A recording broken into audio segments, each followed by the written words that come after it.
Ako si Dario. Lumaki ako sa isang maliit na baryo sa tabi ng dagat, kung saan ang hangin ay laging may dalang alat at ang tunog ng alon ang nagsisilbing himig ng aming araw-araw. Simula pagkabata, nakasanayan ko ng gumising bago sumikat ang araw, sumama sa ama ko sa paglalayag at matutong basahin ang galaw ng bagat. Para sa amin, hindi lang ito hanap buhay, kundi bahagi na ng pagkatao namin.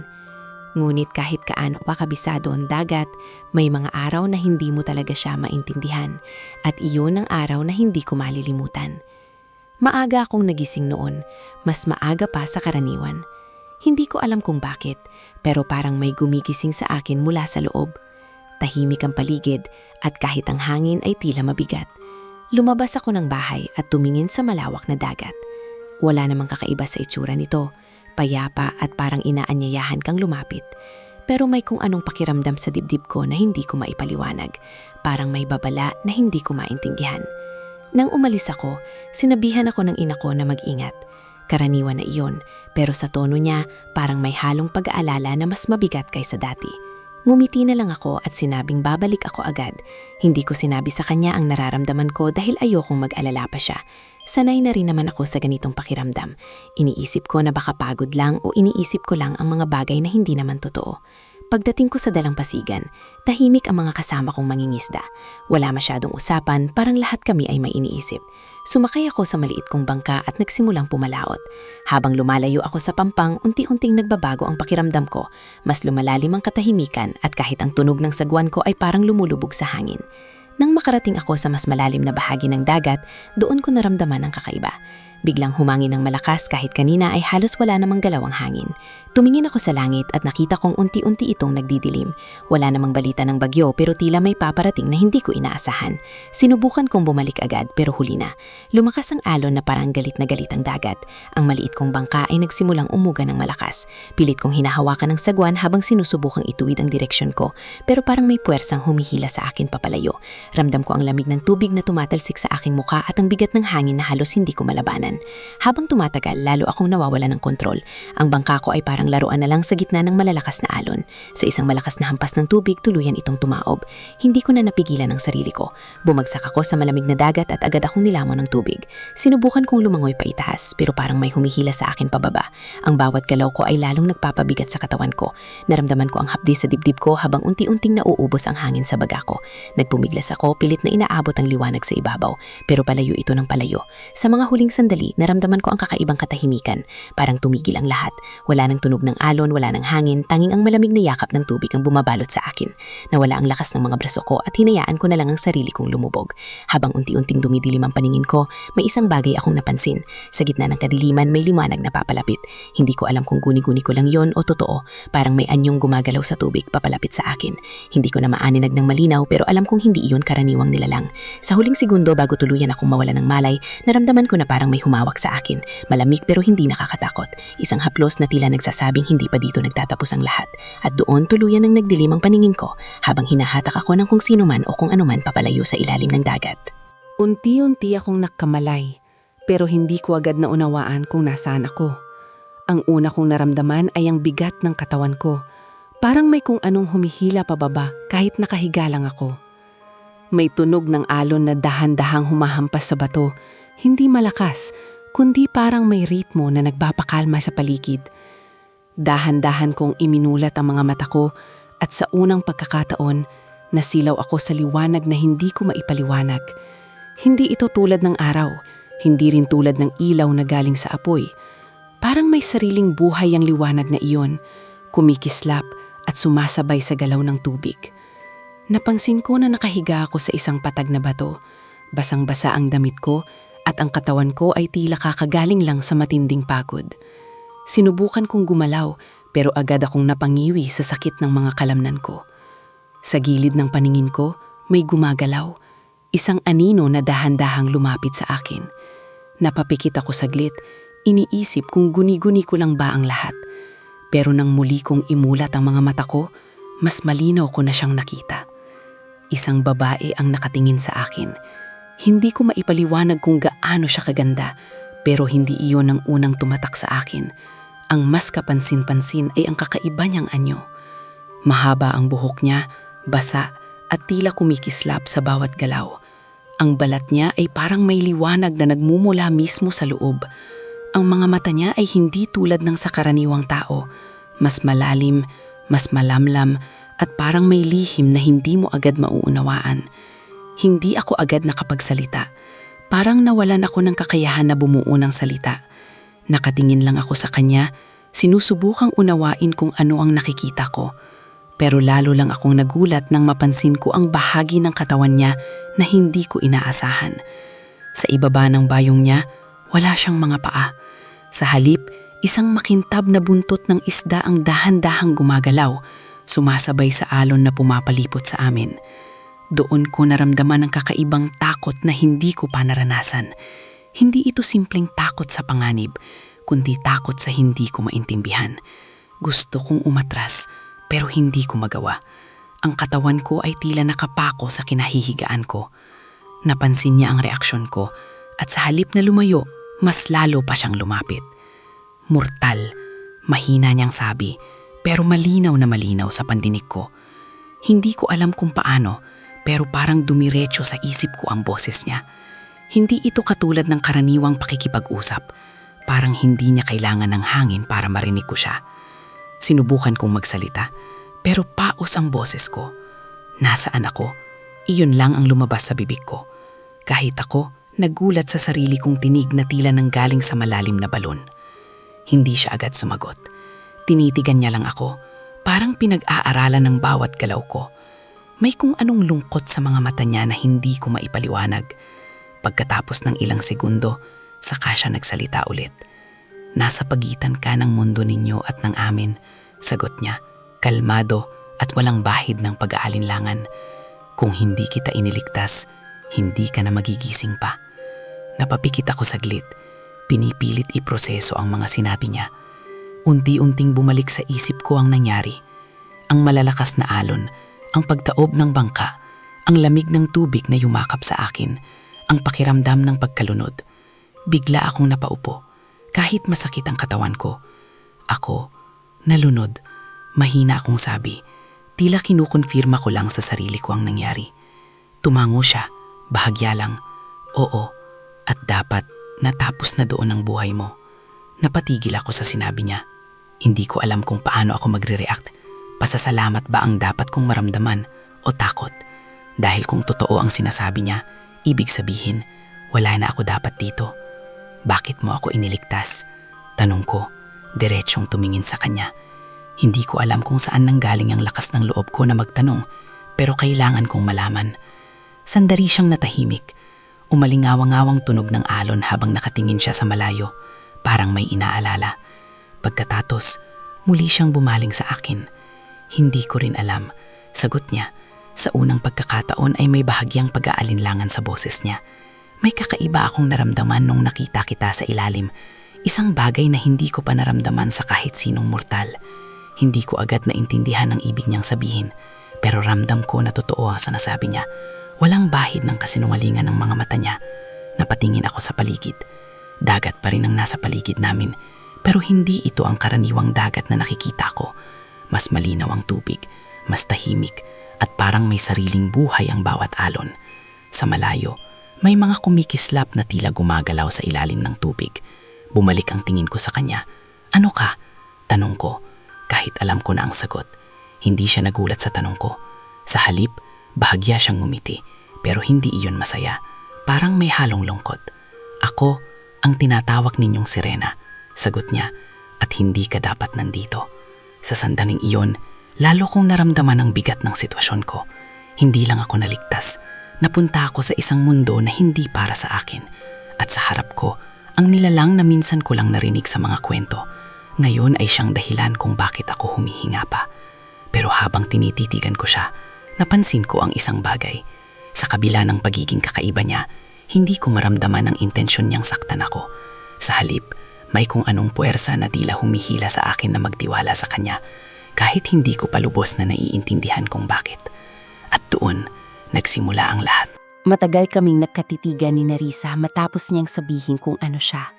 Sa kabila ng takot na unti-unting sumisiksik sa isip ko, May kakaibang katahimikan din akong nararamdaman sa presensya niya.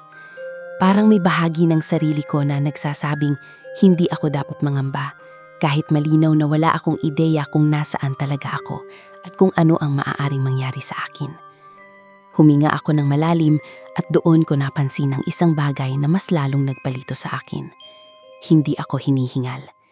Dapat ay hirap pa rin akong huminga matapos ang nangyari, pero ang dibdib ko ay maayos ang galaw, parang walang nangyari.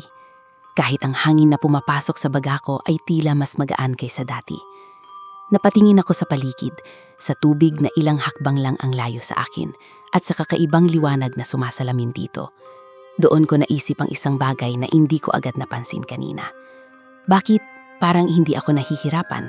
Tanong ko, dahan-dahan, habang sinusubukang igalaw ang mga kamay ko. Wala na ang bigat na naramdaman ko kanina, para bang may kung anong puwersa na sumusuporta sa katawan ko. Tahimik akong pinanood ni Nerissa bago siya sumagot.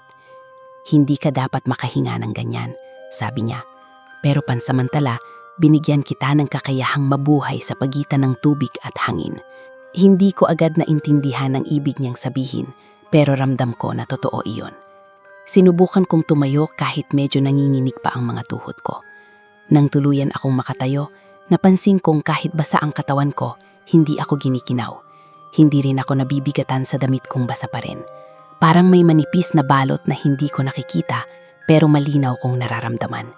Dahan-dahan akong lumapit sa gilid ng batuhan at tumingin sa ilalim ng tubig. Doon ko nakita ang isang tanawin na hindi ko kailanman inakala na totoo.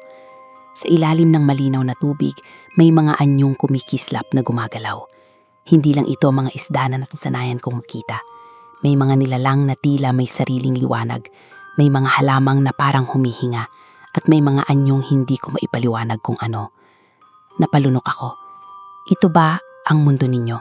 Tanong ko, hindi inaalis ang tingin sa ilalim. Lumapit si Nerissa sa tabi ko at sa unang pagkakataon, naramdaman ko ang presensya niya na mas malapit. Isang bahagi pa lang, sagot niya, hindi pa ito ang tunay na kailaliman. Nilingon ko siya. Ibig mong sabihin, mas marami pa. Tumango siya. Mas malalim, mas lihim at mas mapanganib. Napatingin ulit ako sa tubig, pero ngayon may halong takot na ang paghanga ko. Kung ang nakikita ko pa lang ay ganito na kaganda at kakaiba, paano pa kaya ang sinasabi niyang mas malalim na bahagi? Hindi ko maiwasang mapaisip kung gaano kalaki ang mundo na hindi ko kailanman nalaman kahit buong buhay ko ay ginukol ko sa dagat. Bigla kong naalala ang pamilya ko. Ang ina ko na malamang ay nakihintay sa pagbalik ko. Ang baryo na tiyak na naghahanap na sa akin. Kumirot ang dibdib ko sa pag-aalala. Kailangan kong umuwi. Sabi ko, medyo mas mabilis ang tono. Hinahanap na ako ng pamilya ko. Hindi agad sumagot si Nerissa. Sa halip, napatingin siya sa malayo, sa direksyon ng mas malalim na bahagi ng dagat. May kung anong bumigat sa ekspresyon niya. Hindi ganong kadali. Mahina niyang sabi.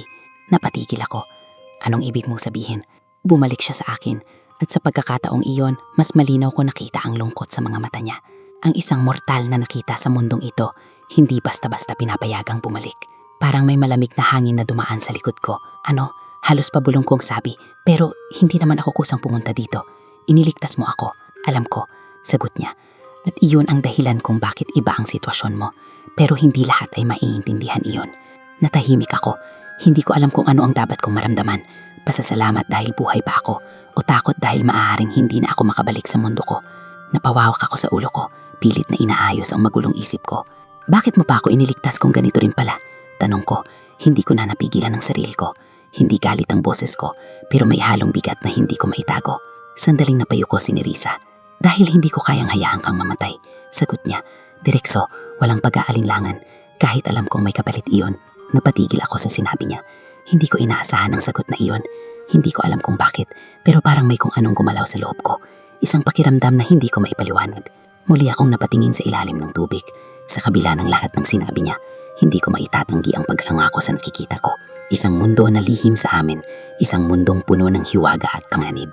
At sa gitna ng lahat ng iyon, naroon ako, isang simpleng tao na hindi dapat naroon. At sa tabi ko, ang nilalang na nagligtas sa akin, na ngayon ay tila may mas malalim pang dahilan kung bakit ako narito. Hindi agad nawala sa isip ko ang sinabi ni Nerissa tungkol sa hindi ko basta-basta pagbalik. Habang nakatayo ako sa batuhan at pinagmamasdan ng tahimik na dagat, pakiramdam ko ay unti-unting lumiliit ang mundong kilala ko. Para bang ang bawat alon na nakikita ko ay may itinatagong lihim na hindi ko kailanmang napansin noon. At ngayon, narito ako sa gitna ng hiwagang iyon, hindi bilang tagamasid, kundi bilang isang taong nadamay. Napansin ko ang paglapit ni Nerissa sa gilid ng batuhan. Dahan-dahan siyang lumubog sa tubig, ngunit hindi tuluyang nawala. Sa halip, kalahati ng katawan niya ay nanatiling nakalitaw, habang ang buntot niya ay marahang gumagalaw sa ilalim. Tumingin siya sa akin, tila may gustong ipakita. "Kung gusto mong maintindihan kung nasaan ka," sabi niya, mahina pero malinaw, "kailangan mong makita." Hindi ako agad sumagot. May bahagi sa akin na gustong umatras, bumalik sa ligtas na hindi ko na pala alam kung saan. Pero may mas malakas na bahagi na nagtutulak sa akin na malaman ang katotohanan. Dahan-dahan akong lumapit sa kanya kahit may kaba sa bawat hakbang. "Ano ang kailangan kong gawin?" tanong ko. Hindi siya sumagot agad. Sa halip, itinaas niya ang kamay niya at marahang inilubog sa tubig. Napansin ko ang kakaibang liwanag na unti-unting lumitaw mula sa ilalim, parang tumutugon sa presensya niya. Tumingin siya ulit sa akin. "Lumapit ka," sabi niya. Huminga ako ng malalim at dahan-dahang lumuhod sa gilid ng batuhan. Inabot ko ang tubig, handang umatras anumang oras kung may mangyaring hindi ko inaasahan. Pero nang dumikit ang kamay ko sa tubig, wala akong naramdamang lamig. Sa halip, parang may malambot na bagay na yumakap sa balat ko. "Huwag kang matakot," sabi ni Nerissa. Hindi ko alam kung bakit, pero pinili kong magtiwala. Unti-unti kong inilubog ang braso ko hanggang sa halos kalahati na ng katawan ko ang nakalapit sa tubig. At doon nagsimulang magbago ang lahat. Parang may kurtinang biglang nahawi sa harap ng mga mata ko. Ang dating simpleng tubig ay biglang naging malinaw na daan papunta sa isang mundo na hindi ko kailanman inakala. Sa ilalim ng dagat, may mga istrukturang gawa sa batong kumikislap, parang mga gusali na itinayo hindi ng tao, kundi ng kalikasan mismo.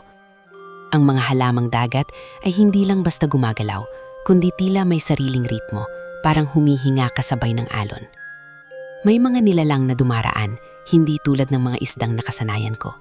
May ilan na may anyong halos kahawig ng tao, ngunit may mga buntot o pakpak na gawa sa liwanag. May iba naman na tila puro anino, mabilis gumalaw at agad nawawala sa paningin. Lahat ng iyon ay sabay-sabay na gumagalaw, pero hindi magulo. May kaayusan, may sistema, na para bang isang tahimik na kaharian ang nakatago sa ilalim. Hindi ko napigilang mapanganga. Hindi ito totoo, bulong ko sa sarili ko. "Na ngayon nakita mo na," sabi ni Nerissa sa tabi ko. Hindi ko siya nilingon, nakatuon pa rin ang paningin ko sa ilalim. "Ito ang mundo ninyo." "Isang bahagi pa lang," sagot niya. Unti-unti kong inangat ang katawan ko mula sa tubig, pero nanatili ang imahe sa isip ko. Parang hindi na ako makakabalik sa dati kong pagtingin sa dagat. Hindi na ito basta hanap buhay o simpleng lugar na pinupuntahan. Isa itong mundo na may sariling buhay, sariling batas at sariling mga nilalang. Napatingin ako kay Nerissa. "Ilang taon na itong ganito?" tanong ko. "Matagal na, bago pa kayo matutong pumalaot," sagot niya. Nariyan na kami, tahimik lang, nakamasid. Naramdaman ko ang bigat ng sinabi niya. Ilang beses na akong pumalaot, ilang beses ko nang tinahak ang dagat na iyon, pero ni minsan ay hindi ko naramdaman ang presensya nila. Parang may tabing naghihiwalay sa dalawang mundo at ngayon lang iyon naalis. Pero habang pinagmamasdan ko ang lahat, napansin ko ang isang bagay kay Nerissa. Sa kabila ng kagandahan ng mundong ipinakita niya, hindi nagbago ang lungkot sa mga mata niya. Parang may kulang o may bagay na hindi niya kayang makuha kahit narito siya sa sarili niyang kaharian. "Hindi ka masaya?" bigla kong sabi. Hindi ko na napigilan. Nagulat siya ng bahagya, pero hindi siya umiwas. "Hindi lahat ng kagandahan ay sapat para maging masaya," sagot niya. Hindi ko agad naintindihan ang ibig niyang sabihin, pero ramdam ko na totoo iyon. Sa unang pagkakataon, hindi ko na siya nakita bilang isang nilalang nakakaiba, kundi bilang isang taong may sariling nararamdaman. Tahimik kaming dalawa sa loob ng ilang sandali, tainghang tunog ng alon at ang mahinang liwanag mula sa ilalim ang kasama namin. Sa sandaling iyon, alam kong may mas malalim pang dahilan kung bakit ako narito. Hindi lang ito tungkol sa pagliligtas sa akin mula sa pagkalunom, May mas malaki pang bahagi ng mundong ito na kailangan kong maintindihan. At sa gitna ng lahat ng iyon, nagsisimula pa lang akong matuklasan kung gaano kalalim ang lihim ng dagat at kung gaano ako kalayo sa mundong dati kong kinagisnan. Matapos kong makita ang isang bahagi ng mundo nila, hindi na ako mapakali. Hindi dahil sa takot, kundi dahil sa bigat ng katotohanan na unti-unting lumilinaw sa harap ko. Hindi lang ako basta naligtas mula sa pagkakalunod. Napunta ako sa isang lugar na hindi para sa akin at mas lalo kong naramdaman iyon habang lumilipas ang mga sandali.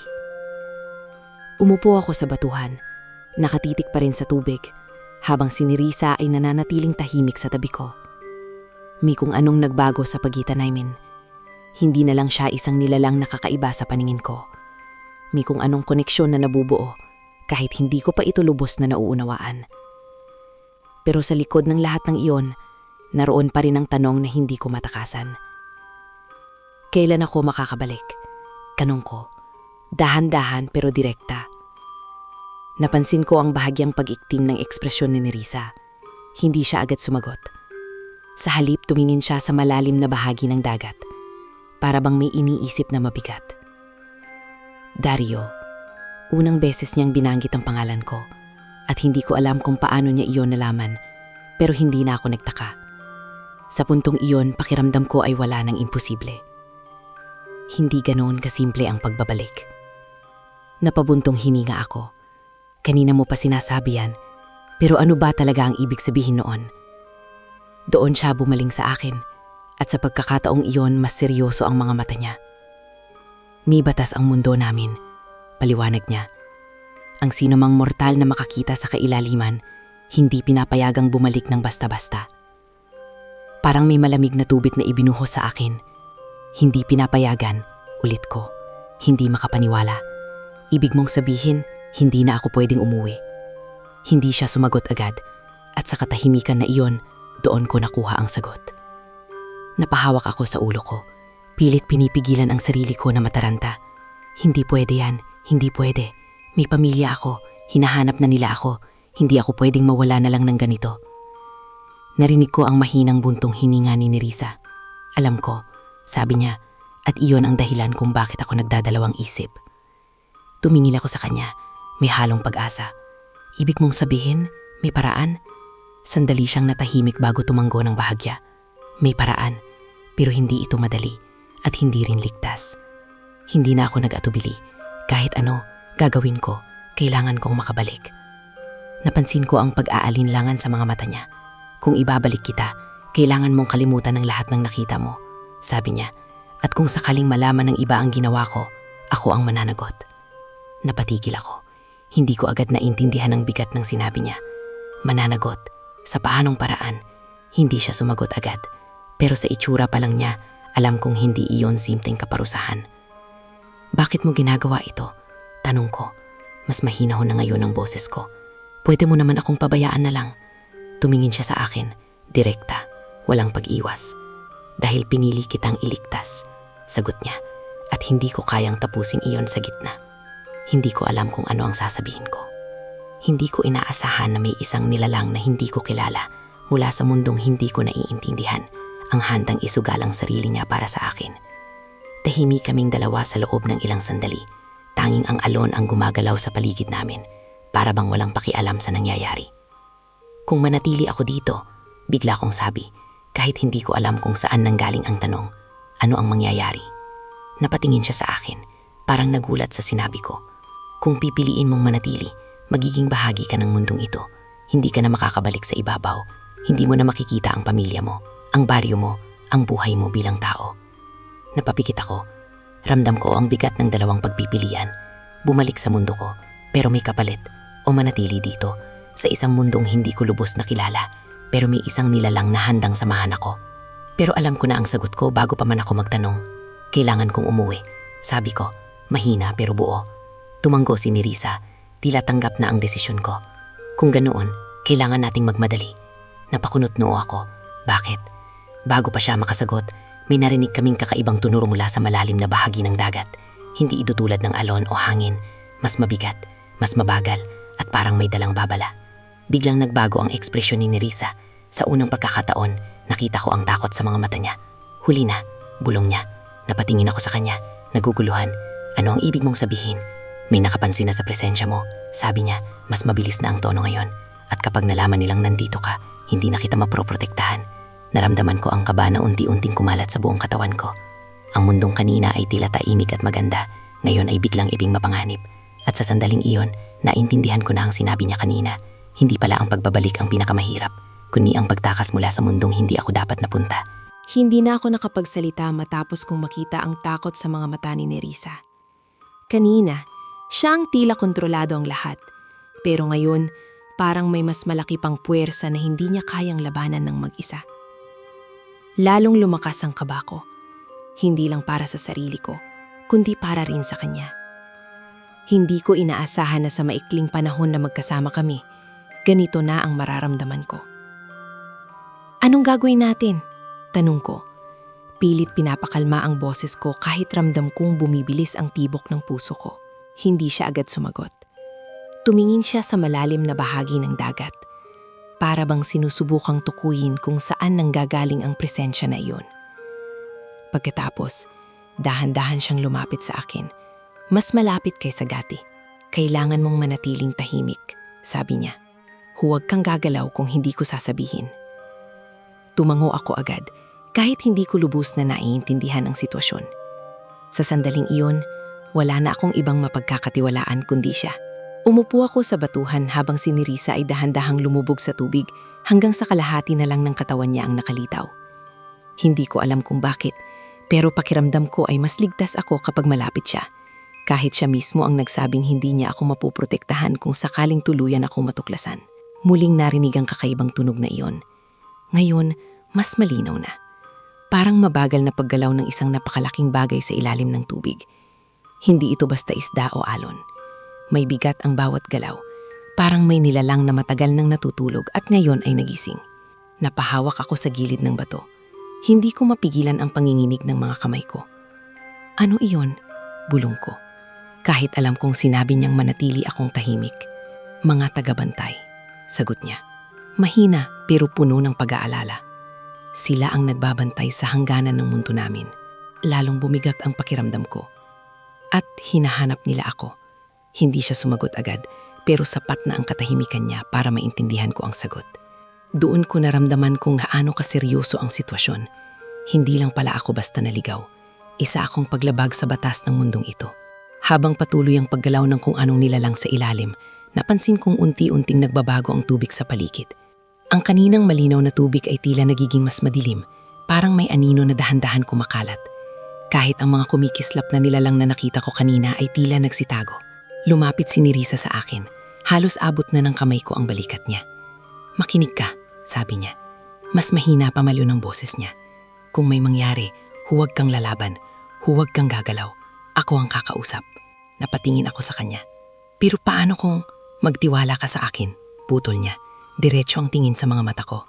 Sa sandaling iyon, tumigil ang lahat. Parang ang mundo ay huminga at biglang natahimik. Pagkatapos, mula sa ilalim ng tubig, may isang anyo na unti-unting lumitaw. Hindi ko agad maaninag kung ano iyon, pero ramdam ko ang presensya nito. Malaki, mabigat, at hindi dapat kinakalaban. Habang papalapit ito, unti-unti kong nakita ang hugis nito. Hindi ito ganap na tao, hindi rin isda. Parang pinaghalo ang dalawang anyo, pero mas matindi, mas makakatakot. Ang mga mata nito ay hindi kumikislap tulad ng kay Nerissa.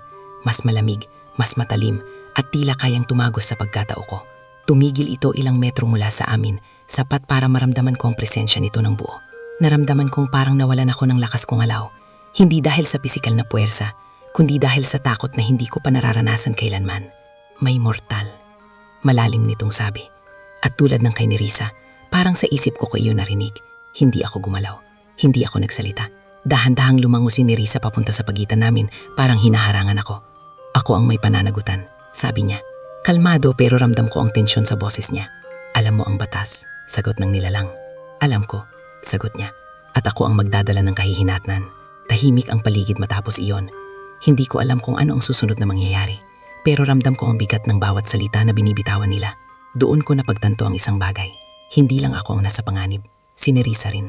At sa pagkakataong iyon, mas lalo kong naramdaman ang halaga ng presensya niya sa buhay ko, kahit ilang sandali pa lang kaming magkakilala. Hindi ko alam kung paano, pero sa gitna ng takot, may isang bagay na malinaw sa akin. Ayokong siya ang mapahamak dahil sa akin. At sa unang pagkakataon, handa akong gawin ang kahit ano, hindi lang para makabalik sa mundo ko, kundi para protektahan ang nilalang na nagligtas sa akin. Hindi ko maalis ang tingin ko sa nilalang na nasa harap namin. Kahit nakatayo lang ako sa batuhan, pakiramdam ko ay parang hinihigop ang lakas ko sa bawat segundo na dumadaan. Hindi ito simpleng takot. Parang itong presensya na kayang purasahin ang sarili mong isip na sumuko. Pero sa kabila ng lahat, nanatili akong hindi gumagalaw, gaya ng sinabi ni Nerissa. Nakita kong bahagyang tumaas ang katawan ng tagabantay mula sa tubig. Mas luminaw ang anyo nito at lalo akong kinilabutan. Ang balat nito ay tila binubuo ng madidilim na bahagi ng dagat, parang buhangin na humalo sa anino. Ang bawat galaw niya ay mabagal pero ramdam mo ang bigat, parang may lakas na kayang wasakin ng kahit ano. Nilabag mo ang hangganan, muling sabi nito. Ngayon ay mas mabigat ang dating sa isip ko. At pinayagan mo siyang mabuhay. Hindi umatras si Nerissa. Ako ang pumili, sagot niya, diretso, walang pag-aalinlangan. At ako ang mananagot. Sa unang pagkakataon, nakita ko ang katapangan niya ng buo. Hindi siya umatras kahit alam niyang nasa harap niya ang isa sa mga tagabantay ng mundo nila. Hindi ko maiwasang humanga, pero kasabay nito, mas lalo akong kinabahan para sa kanya. Tahimik ang nilalang sandali, parang sinusuri ang sitwasyon. Pagkatapos, unti-unti itong lumingon sa direksyon ko. Kahit hindi ito ganap na lumalapit, ramdam kong parang direktang tumatagos ang tingin nito sa akin. Mortal, sabi nito. Hindi ko mapigilan ang sarili ko. Kahit sinabi ni Nerissa na huwag akong magsalita, parang may puwersang nagtulak sa akin na sumagot. Hindi ko sinasadya, mahina akong sabi. Nadulas lang ako sa dagat, hindi ko alam na may ganitong mundo. Hindi sumagot ang nilalang, pero naramdaman kong parang mas lumalim ang tensyon sa paligid. Biglang lumakas ang agos ng tubig sa ilalim at may mga aninong mabilis na gumagalaw sa mas malalim na bahagi. Napatingin si Nerissa sa paligid. Hindi lang siya, bulong niya. Halos hindi ko marinig. Ano? Tanong ko, pero bago pa siya makasagot, narinig namin ang isang malakas na alon mula sa malayo. Hindi ito tulad ng karaniwang galaw ng dagat, parang may sumabog sa ilalim at ang epekto nito ay umabot hanggang sa kinaroroonan namin. Biglang nag-iba ang kilos ng tagabantay. Napalingon ito sa direksyon ng kaguluhan at sa unang pagkakataon, nakita ko ang pagbabago sa presensya nito. Hindi na lang ito malamig at kontrolado, may halong pag-iingat. Mula sa kailaliman, sabi nito, mas mababa ang tono. Sila ay gumagalaw. Hindi ko alam kung sino ang tinutukoy nito, pero sapat na yun para maramdaman kong mas lumala ang sitwasyon. Hindi lang pala ako ang problema, may mas malaki pang panganib na paparating. Lumakas ang agos ng tubig at ang dating tahimik na paligid ay naging magulo. Mula sa ilalim, may mga aninong mabilis na umaangat. Hindi ko sila maaninag ng malinaw, pero ramdam ko ang presensya nila. Mas magaspang, mas magulo, at mas mapanganib. Dario, sabi ni Nerissa, ngayon ay mas mabilis na ang tono niya. Kailangan nating umalis dito. Paano? Tanong ko agad, habang pilit na pinapanatili ang balanse sa batuhan. Hindi na siya sumagot. Sa halip, lumapit siya sa akin at hinawak ang braso ko. Sa unang pagkakataon, naramdaman ko ang direktang haplos niya. Malamig pero hindi nakakapanlambot. Parang may lakas na dumadaloy mula sa kanya papunta sa akin. Magtiwala ka sa akin, sabi niya. Bago pa ako makapagsalita, bigla niya akong hinila papaligid sa tubig. Nagulat ako pero wala na akong nagawa. Sa isang iglap, pareho kaming lumubog sa ilalim. Sa una, akala ko ay muling babalik ang pakiramdam ng pagkalunod, pero hindi iyon nangyari. Sa halip, parang mas luminaw ang paligid ko. Nakikita ko ang bawat galaw ng tubig, bawat liwanag na dumadaan, bawat aninong mabilis na gumagalaw sa malayo. Hawak pa rin ako ni Nerissa habang mabilis kaming lumalangoy pababa. Hindi ko maintindihan kung paano ko nagagawang huminga, pero hindi ko na rin pinilit intindihin. Ang mahalaga, kasama ko siya. Habang bumababa kami, mas lalo kong nakita ang kaguluhan. Ang mga nilalang na nakita ko kanina na maayos ang galaw ay ngayon ay nagtatakbuhan, nagsisitago. Ang liwanag na dati ay kalmado ay ngayon ay kumikislap ng mabilis, parang may babala. Sa malayo, nakita ko ang pinanggagalingan ng kaguluhan. May mamaanyong mas madilim, mas magaspang, na tila sumisira sa kaayusan ng paligid. Hindi ko alam kung ano sila, pero alam kong hindi sila dapat nilalapitan. Mas humigpit ang hawak ni Nerissa sa akin. Huwag kang titingin sa kanila, sabi niya. Pero huli na, nakita ko na sila at sa isang iglap naramdaman ko ang isang matinding takot na hindi ko maipaliwanag. Hindi lang pala batas ang problema, may mas malalim pang panganib sa mundo nila. At ngayon, nasa gitna kami nito. Habang hinihila ako ni Nerissa pababa sa kailaliman, ramdam ko ang bilis ng galaw namin na parang hinahabol ang oras. Sa bawat segundo, mas lumalakas ang kaguluhan sa paligid. Ang mga nilalang na kanina ay tahimik na gumagalaw ay ngayon ay tila nagkakandara pa sa pagtakas. May mga kumikislap na anyo na biglang nawawala sa paningin at ang tubig na dati ay malinaw ay unti-unting nagiging magulo, parang hinahalo ng hindi nakikitang puwersa. Pinilit kong sundin ang sinabi niya na huwag tumingin, pero hindi ko maiwasan ng masilip ang paligid. Sa malayo, nakita ko ang mga nilalang na iyon na kanina ko pa nararamdaman. Mas malinaw na sila ngayon. Hindi sila tulad ni Nerissa o ng ibang nakita ko kanina. Mas mabigat ang anyo nila, parang buo sa anino at kadiliman. Ang galaw nila ay hindi maayos, parang walang kontrol, at kung saan sila dumaan ay tila nawawasak ang liwanag ng paligid. Bigla kong napapikit nang maramdaman kong mas humigpit ang hawak ni Nerissa sa akin. Tumingin ka lang sa akin, sabi niya. Mas matatag ang boses niya kahit ramdam ko ang pag-aalala. Sumunod ako. Tinitigan ko siya habang patuloy kaming bumababa. Sa kabila ng kaguluhan, may kakaibang kalmado sa mukha niya. Parang sanay na siya sa ganitong panganib, pero alam kong iba ito. Iba dahil nandito ako. Unti-unti kaming tumigil sa isang bahagi ng dagat na mas madilim kaysa sa mga dinaanan namin. Hindi ito tulad ng kaguluhan sa itaas. Mas tahimik dito, pero hindi dahil payapa, kundi dahil parang walang gustong lumapit. Dahan-dahan niya akong pinakawalan, pero nanatili siyang malapit. Hindi na tayo pwedeng bumalik sa itaas ngayon, sabi niya. Napalingon ako sa direksyon kung saan kami nanggaling. Kahit malayo na kami, ramdam ko pa rin ang kaguluhan doon. Ano ba talaga ang mga yun? Tanong ko, pilit pinipigilan ng kaba. Mga nilalang mula sa mas malalalim na bahagi, sagot niya. Hindi sila bahagi ng kaayusan. Matagal silang nakatago, pero paminsan-minsan, umaakyat sila. Napapikit ako sandali.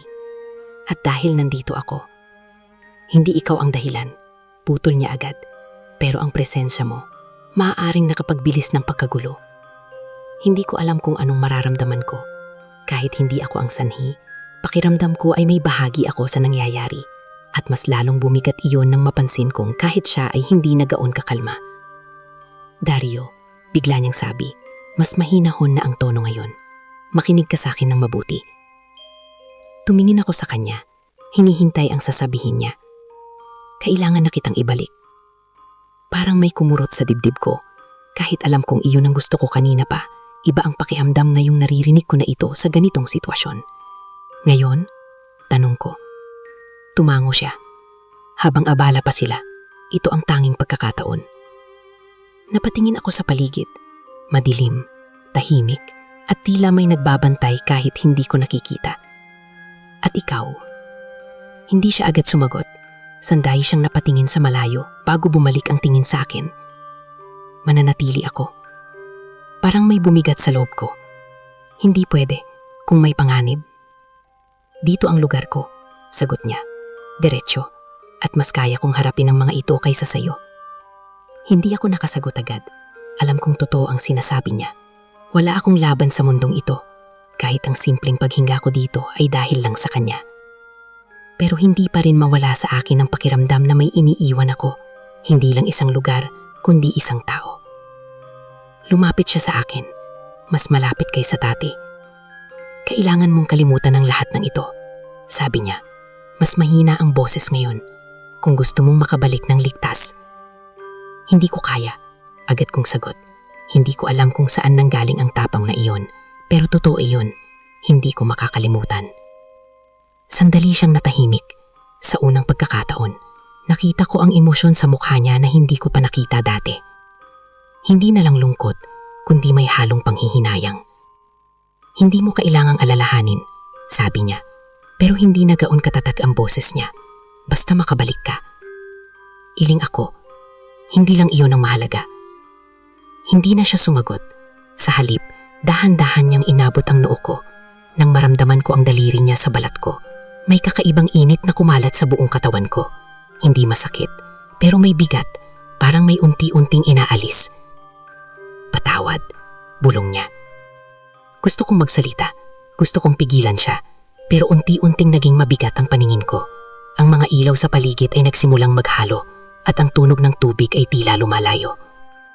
Ang huling bagay na nakita ko ay ang mukha niya, malapit sa akin, at ang mga mata niya na tila may gustong sabihin na hindi niya kayang ipahayag. Pagkatapos, nagdilim ang lahat. At sa pagkakataong iyon, hindi ko alam kung babalik pa ba ako sa mundong dati kong kinagisnan o tuluyan na akong mawawala sa pagitan ng dalawang mundong hindi dapat nagsalubong. Unti-unti akong nagising na parang galing sa napakalalim na panaginip. Mabigat ang ulo ko at ang katawan ko ay tila pagod na pagod kahit hindi ko maalala kung bakit.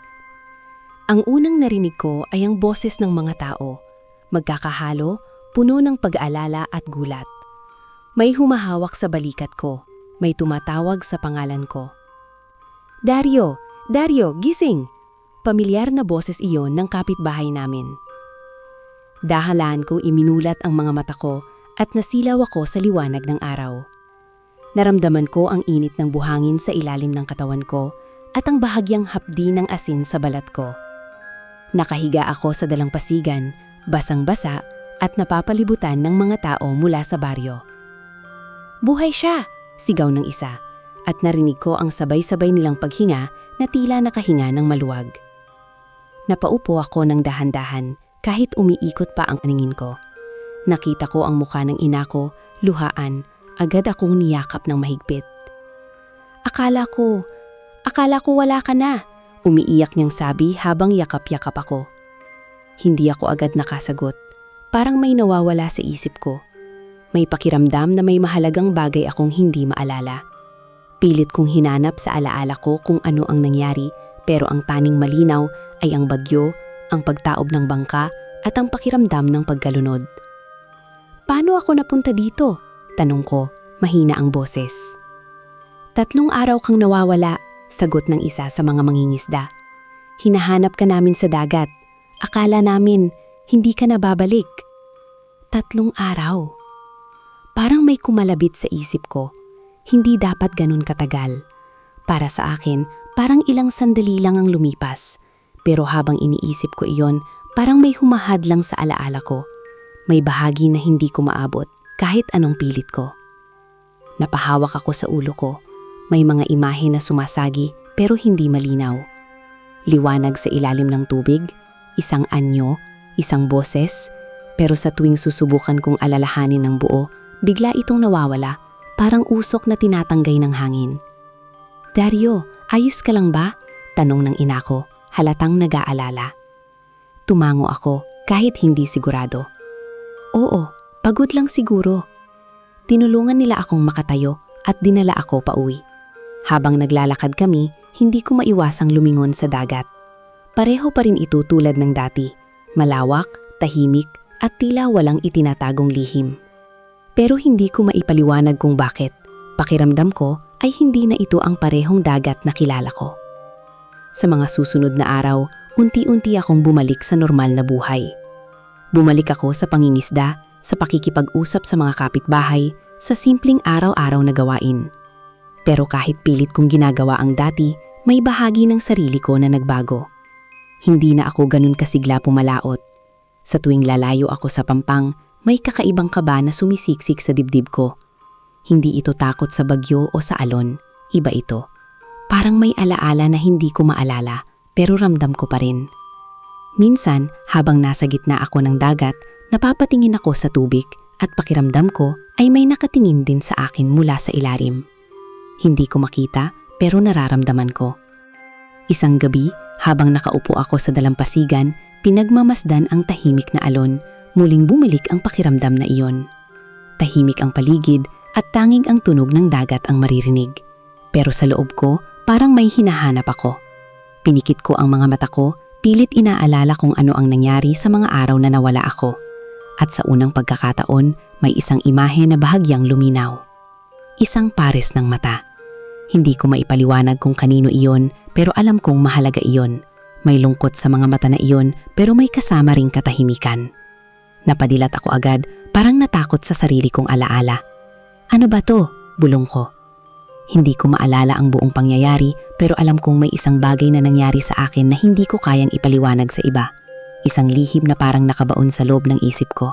Pilit lumalabas pero hindi ko mahawakan. Muli akong tumingin sa dagat. Tahimik lang ito, parang walang alam sa mga iniisip ko. Pero sa kabila ng katahimikan, may pakiramdam akong hindi ako nag-iisa. At kahit hindi ko maalala kung bakit, may isang bahagi ng puso ko na tila may hinihintay. Isang bagay o isang nilalang na hindi ko man maalala ang pangalan pero alam kong minsan ko nang nakilala. Lumipas ang mga linggo, pero hindi pa rin tuluyang nawala ang pakiramdam na may kulang sa akin. Araw-araw, sinusubukan kong ibalik ang dating buhay ko. Pero sa tuwing humaharap ako sa dagat, may kung anong bumubulong sa loob ko na hindi ko maipaliwanag. Parang may bahagi ng sarili ko na naiwan doon, sa kailaliman na hindi ko na maalala. Isang gabi, hindi ako mapakali sa loob ng bahay. Tahimik ang baryo at tanging huni ng hangin at alon ang maririnig. Hindi ko na napigilan ang sarili ko, kaya lumabas ako at tumiretso sa dalampasigan. Sanay na ako sa ganitong eksena, pero sa gabing iyon, may kakaiba. Ang buwan ay maliwanag, at ang liwanag nito ay sumasalamin sa tubig na parang salamin na kumikislap. Umupo ako sa buhangin, tahimik lang, pinagmamasdan ang alon na dahan-dahang lumalapit at bumabalik. Sa bawat hampas ng tubig, mas lalo kong nararamdaman ang kakaibang koneksyon na hindi ko maintindihan. Napahinga ako ng malalim at ipinikit ang mga mata ko. Pinakiramdaman ko ang paligid. Sa unang pagkakataon matapos ang nangyari, pinayagan kong bumalik ang pakiramdam na pilit kong iniiwasan. At doon ko naramdaman iyon. Hindi ito takot. Hindi rin ito simpleng alaala. Parang presensya. Bigla akong napadilat at napatingin sa dagat. Sa una, wala akong makita. Pareho lang ang alon, ang liwanag ng buwan, ang tahimik na galaw ng tubig. Pero habang tumatagal, may napunsin ako sa malayo. Isang anino. Hindi malinaw, pero hindi rin basta alon. Parang may anyo na bahagyang lumilitaw at nawawala sa pagitan ng mga alon. Hindi ako agad tumayo. Hindi ako natakot. Sa halip, may kung anong nag-udyok sa akin na manatili at magmasid. Dahan-dahang lumapit ang anyo. Hindi mabilis, hindi rin nagmamadali. Parang alam nitong naroon ako at hindi ito nagtatago. Habang papalapit ito, mas luminaw ang itsura. Isang silweta na kalahating dao, kalahating isda. Napalunok ako. Hindi ko alam kung bakit, pero hindi ako nagulat. Parang may bahagi ng sarili ko na matagal nang naghihintay sa sandaling iyon. Tumigil ang anyo ilang metro mula sa pampang. Hindi ito umahon ng tuluyan, pero sapat ang liwanag ng buwan para makita ko ang balangkas ng itsura niya. Mahaba ang buhok na tila sumasabay sa tubig at ang buntot na kumikislap sa bawat galaw. Hindi ko makita ng malinaw ang mukha niya, pero may isang bagay akong sigurado. Kilala ko siya. Hindi ko maalala kung paano o kailan, pero ramdam ko iyon. Parang may koneksyon na hindi kayang putulin ng oras o kahit ng pagkawala ng alaala. Tumayo ako ng dahan-dahan, hindi inaalis ang tingin sa kanya. Ikaw, mahina kong sabi, kahit hindi ko alam kung ano ang susunod kong sasabihin. Hindi siya nagsalita, pero sa kabila ng distansya, pakiramdam ko ay naririnig niya ako. Parang may tahimik na pag-uusap na nagaganap sa pagitan namin na hindi nangangailangan ng salita. Unti-unti siyang lumapit ng kaunti pa hanggang sa mas malinaw ko na siyang makita. At sa sandaling iyon, may kung anong kumislap sa isip ko. Isang alaala. Isang haplos sa noo. Isang boses na nagsasabing magtiwala. Napahawak ako sa dibdib ko. Hindi buo ang alaala pero sapat para maramdaman ko ang bigat nito. At kasabay nito, may isang emosyon na bumalik. Hindi takot, kundi panghihinayang. Hindi ko maaalala, sabi ko, halos pabulong habang nakatingin sa kanya. Sa unang pagkakataon, nakita ko ang bahagyang paggalaw ng ulo niya. Parang tanggap niya ang sinabi ko. Wala siyang galit, wala ring lungkot na ipinapakita.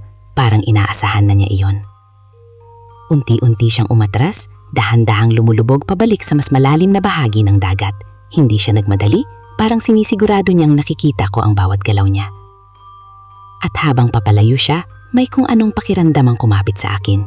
Hindi ko man maalala ang lahat, alam kong mahalaga siya sa nangyari sa akin.